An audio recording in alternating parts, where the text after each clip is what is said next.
탐나는 오디오북 책 읽어주는 여자 이연아입니다. 차영민 에세이 달밤의 제주는 즐거워.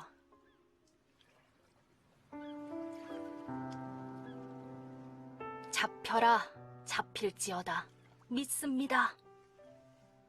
수많은 아르바이트 중에서 편의점을 선택한 건 본업인 글쓰기와 집안의 생계를 책임져야 한다는 두 마리 토끼를 모두 잡기 위해서였다. 손님 입장에서 편의점을 이용할 땐 잘 몰랐는데 편의점은 보기보다 훨씬 일이 많았다. 다행히 김 사장은 할 일만 해놓으면 뭐든 해도 좋고 특히 글 쓰는 것은 눈치를 보지 않아도 된다고 했다. 시골 편의점이라 새벽녘엔 손님들의 발길이 뜸해 그만큼 자투리 시간이 꽤 있다. 그 시간을 모으면 적게는 하루 2시간에서 많게는 8시간까지 유연하게 다른 일을 할 수 있다. 보통 원고를 쓰는데 이 시간을 사용했다. 그 녀석의 몽타주 출간 직전 작업도 모두 편의점에서 자투리 시간을 알차게 쓴 것이다. 책이 나올 무렵부터 사이버대학에 등록해 공부를 시작했는데 인터넷 강의도 이때 주로 들었다. 그 밖에 인터넷 검색, SNS 등도 짬짬이 했다. 노트북은 내 것을 가져와 사용했는데 인터넷이 문제였다. 앉으면 무조건적으로 원고가 잘 써지는 것이 아니어서 그럴 땐 동영상 강의를 듣는 게 좋았다. 그런데 와이파이가 잡히지 않으니 인터넷을 할 수 없었다. 원고를 쓸 때도 중간중간 국어사전이나 자료를 검색해야 될 때가 많은데 이 역시도 쓸 수 없었다. 그렇다고 인터넷을 따로 설치할 수도 없는 상황이었다. 한동안 편의점에선 원고 쓰기에만 집중했고 인터넷이 필요한 부분은 집에 돌아와서 처리했다. 그러나 그것도 한계가 있었다. 집에서 잠을 자는 시간이 부족해지니 어떻게든 자투리 시간에 많은 일을 해내야 했다. 이때부터 난 와이파이를 적극적으로 찾아다니기 시작했다. 인내심을 가지고 찾고 또 찾다 보니 카운터 쪽에서 작대기 2-3개짜리 와이파이 신호가 잡혔다. 급하게 검색해야 될 상황에 약간의 인내심을 보태 사용할 수 있었다. 그러나 손님이 계산하러 올 때마다 노트북을 치워야 했고 신호가 자주 끊겨서 오래 사용할 수 없었다. 다음으로 찾은 곳은 전자레인지와 담배 매대 사이였다. 카운터 안쪽이라 공간이 협소했지만 신호가 잘 잡혔다. 하지만 이곳은 전자레인지가 가동될 때마다 와이파이가 끊겼다. 결국 한동안 사용하다가 철수를 결정했다. 카운터 뒤편의 작은 싱크대에서도 와이파이 신호를 찾았다. 손님이 올 때마다 몸을 휙휙 돌려야 했지만 와이파이 신호가 꽤 잘 잡혔다. 각도가 틀어지면 와이파이가 끊기는 현상이 있었으나 강의를 듣는 데는 큰 무리가 없었다. 그러나 예상치 못한 사고가 발생했다. 강의에 집중하던 중 갑자기 손님이 들어와 본능적으로 벌떡 일어났는데 노트북이 그만 바닥에 떨어졌던 것이다. 액정이 깨지지 않았지만 전원이 들어오지 않았다. 하필 과제 제출을 하루 앞두고 벌어진 일이었다.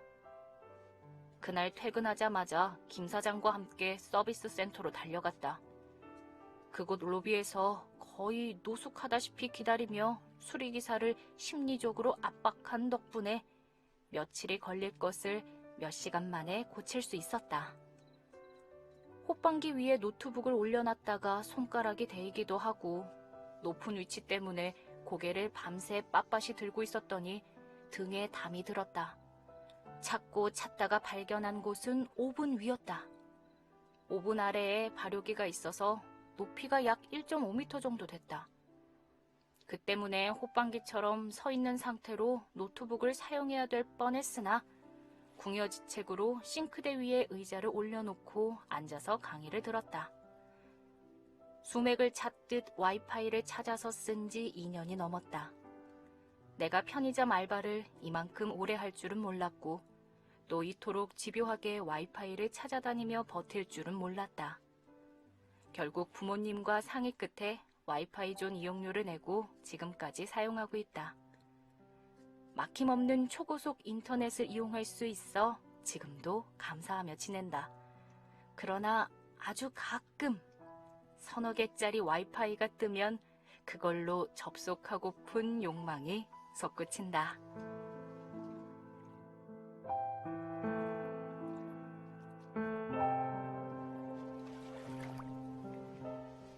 네, 매주 수요일 목소리로 만나는 책 한 권과 감성 충전 시간이죠. 네, 오늘 탐나는 오디오북 책 읽어주는 여자 이연애와 함께합니다. 어서 오세요. 안녕하세요. 네, 오늘은 차영미 작가 에세이죠. 달밤의 제주는 즐거워를 생동감 있는 목소리로 전해주셨는데 편의점 하니까 예전에 저희 불편한 편의점 네. 김호연 작가의 장편 소설도 소개해 주셨던 기억이 나는데 편의점 장면이 다 고스란히 느껴지네요. 이 책을 통해서. 또 그때는 네. 이제 서울의 도심 네. 속에 이제 대학가에 있는 편의점이었다면 네. 여기는 이제 제주도 제주에. 애월 바닷가 앞에 있는 편의점이라서 네. 배경음악을 잔잔한 파도 소리가 그러니까요. 들리네요. 너무 딱 네. 어울려요. 진짜 그 바닷가 옆에 있는 그 편의점이 상상이 되면서 그런 상황들이 진짜 와이파이의 이 소중함.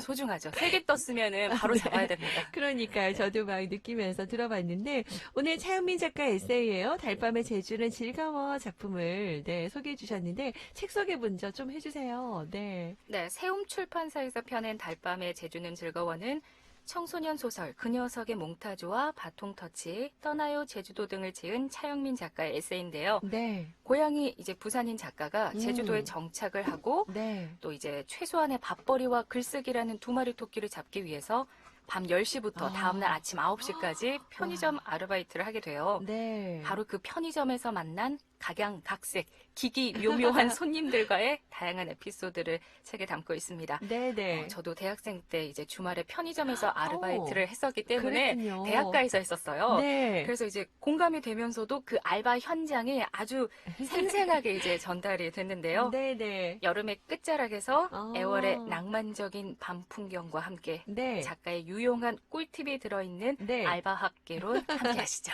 네, 작가의 생생한 유용한 꿀팁, 알바학 개론. 네, 재밌네요. 진짜 아까 호빵기 앞에 위에다가 노트북 올려놨다가 대기도 하고, 떨어뜨리기도 하고, 그러면서 이 작가가 또 글도 쓰고 했다고 생각하니까 이 작가의 이 책에 글 하나하나 한 줄 한 줄이 더 소중하게 네. 느껴지기도 하고요. 또 편의점에서는 이제 네. 학생들이 이제 공부할 때도 많잖아요. 책을 보고 있다가 네. 문 열린 딸랑 소리가 맞아요. 들리면 고개를 확 듭니다. 들죠. 네. 우리 현애 씨도 편의점에서 아르바이트 했었군요. 네. 대학교 때. 네. 별별 손님들 다 있었다면서. 정말 많았습니다. 그렇죠, 그렇죠. 네.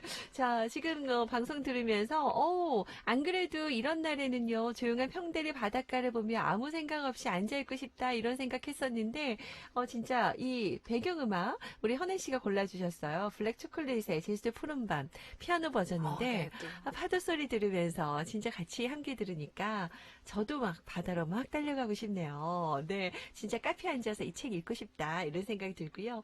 이 책 어떤 분들 읽으면 더 좋으실 것 같아요?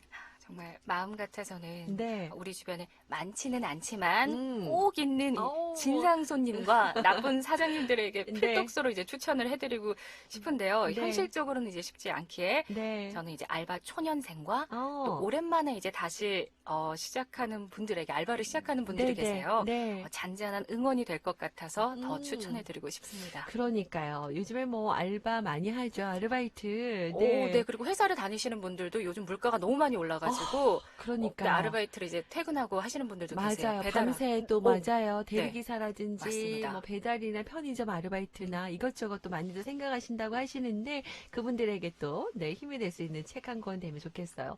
자, 차영민 작가 에세이 그러면 달밤의 제주는 즐거워 계속해서 좀 여러분께 들려드릴게요. 자, 두 번째 부분은 어떤 부분인가요? 한때 이제 알바생들 유니폼 뒷면에 이런 문구가 이제 많이 적혀 있었어요. 남의 집 귀한 자식 또는 누군가의 귀한 자녀입니다. 등등이요. 네. 이런 문구가 유독 생각나는 에피소드를 들려드리겠습니다. 그 편의점에 있었던 그 에피소드인 것 같아요. 여러분 같이 들어주시죠.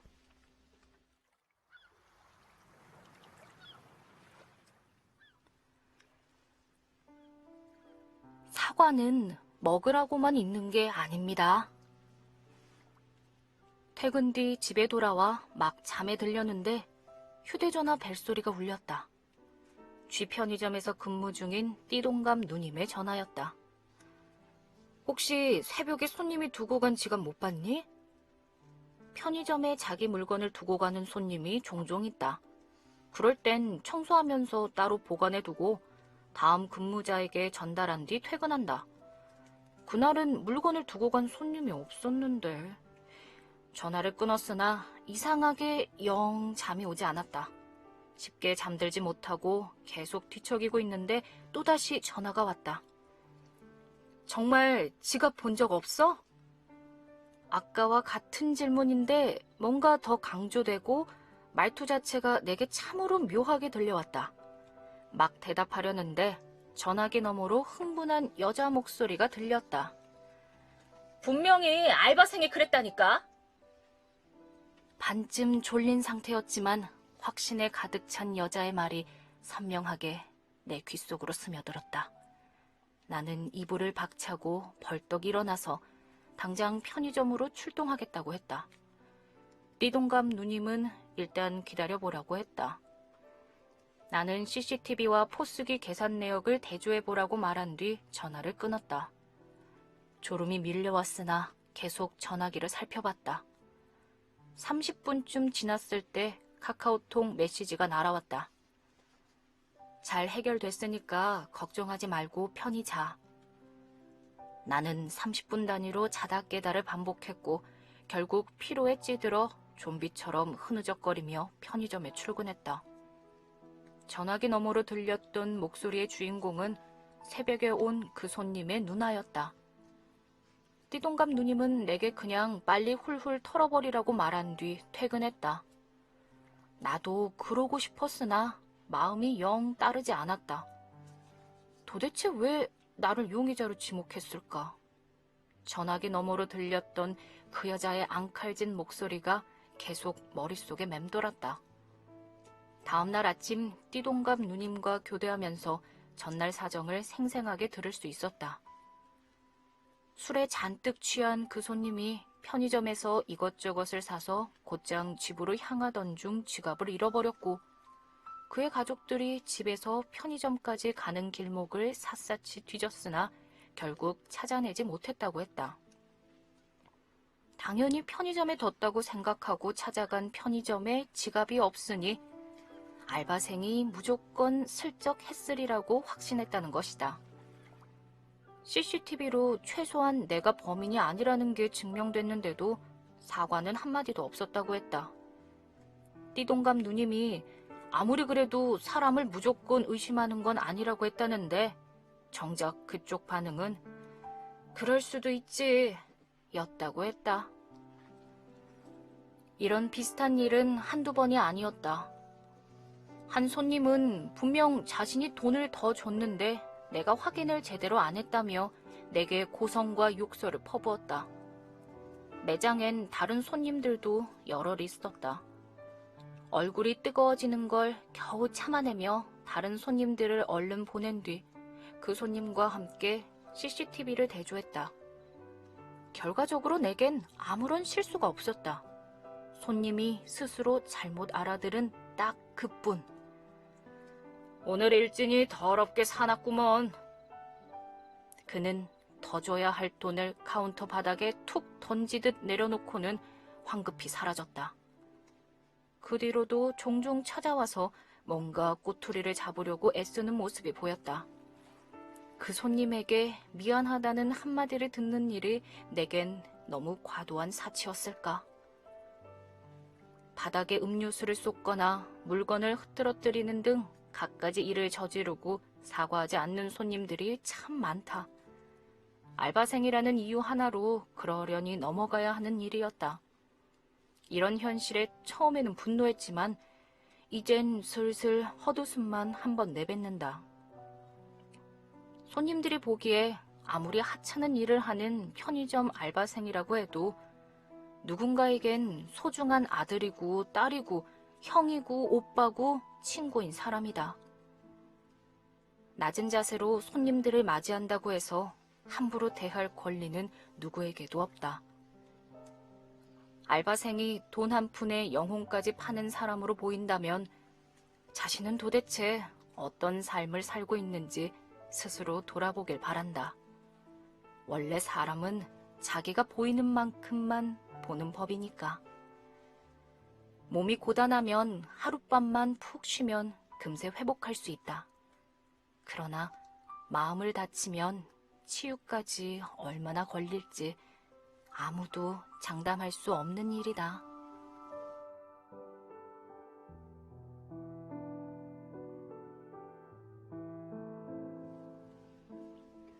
네, 차영민 작가 에세이 달밤의 제주는 즐거워 오늘 탐나는 오디오북 함께하고 있는데요. 두 번째 낭독까지 들으면서 진짜 어쩜 이렇게 감정이입이 많이 되는지 진짜 이럴 수가 있나 정말 남의 귀한 자식들이라는 생각하면 이럴 수 있나 생각도 들고요.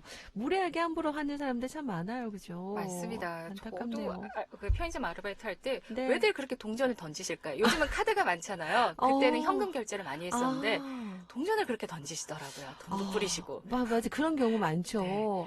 진짜. 우리의 모습들 다는 아니지만, 그래도 이런 모습들 좀 돌아봐야 될 것 같고요.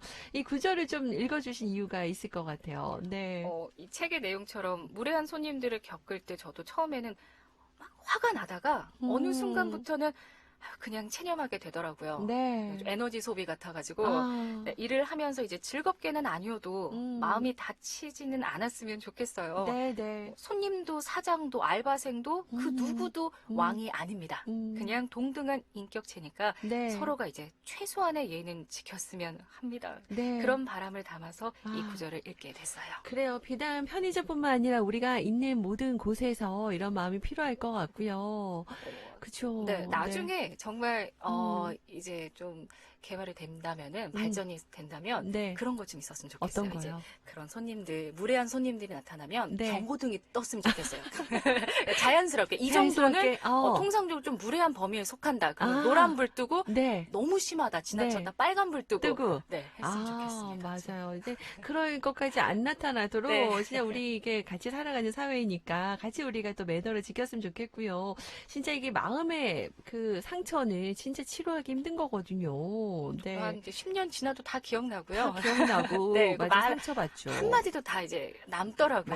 맞아요. 네. 진짜. 안 그래도 지금 문자 보니까, 우리 대표님에게 선물해야겠어요. 하시는 분도 계시고, 책 내용이 너무 좋네요. 편의점 가고 싶어져요. 라고 하셨고, 이번에 출산 후 경력 단절이 됐어요. 유유하라고 하시는 분도 계신데, 그래요. 우리 어쨌든 뭔가 일에 있어서는 서로 매너 있게 예의를 네. 지켜가면서 함께 했으면 좋겠습니다. 또 이렇게 네. 출산 후 경력 단절되시고 이제 아이들 이제 네. 어린이집 유치원 보내시고 이제 아이들 간 시간에 네. 오전에 이제 편의점 아르바이트를 하시는 하시는 분들도 네, 많이 많으세요, 계시죠. 동네에. 네. 맞아요. 이분 이거 맞는 얘기예요. 이 거울을 비춰주고 싶대요. 네, 이럴 정말요. 때는 그 반사. 네. 근데 실제적으로 제가 어떤 그 강의하는 걸 들었는데 본인이 화날 때 얼굴을 잘 모르잖아요. 그래서 더 화낸대요. 그래서 자기는 부부싸움 할 때 본인 뒤에 거울을 등지고 아내가 거울에 자기가 화내는 모습을 보이게 한대요. 그러면 아내가 금방 맞아요. 화를 멈춘다고 자신의 모습에 놀래가지고 그런 얘기 하던데 어떤 그 주민센터도 뒤에다가 거울을 놔뒀더니 민원인들이 약간 좀 이렇게 민원 얘기할 때 좀 수위 조절이 됐다. 이런 실제적인 결과도 있대요. 순간순간 보는군요. 이제 자신의 표정을. 모습을 보니까 이게 조금 이렇게 마음을 추스릴 수 있다고 하는데 그죠? 이렇게까지 우리 하지 맙시다. 우리 네. 스스로 조절해야 될 것 같아요. 맞습니다. 네. 자, 시간이 벌써 다 지나가는데 마지막으로 하고 싶은 얘기 해주시죠. 네. 오늘은 이제 특별히 마지막으로 이제 여러분들께 전하고 싶은 메시지와 책 속 좋은 글귀가 네. 이제 일치를 했어요. 그래요? 네, 그래서 바로 책 속 좋은 글귀 읽어드리면서 오늘 인사드리겠습니다. 네.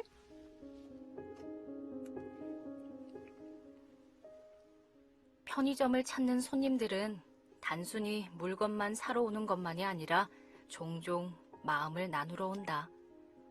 그래서 난 그들을 더욱더 정성껏 맞이할 수밖에 없다. 어서 오세요. 다음에 또 오세요. 좋은 하루 보내세요. 탐나는 오디오북 책 읽어주는 여자 이연애였습니다.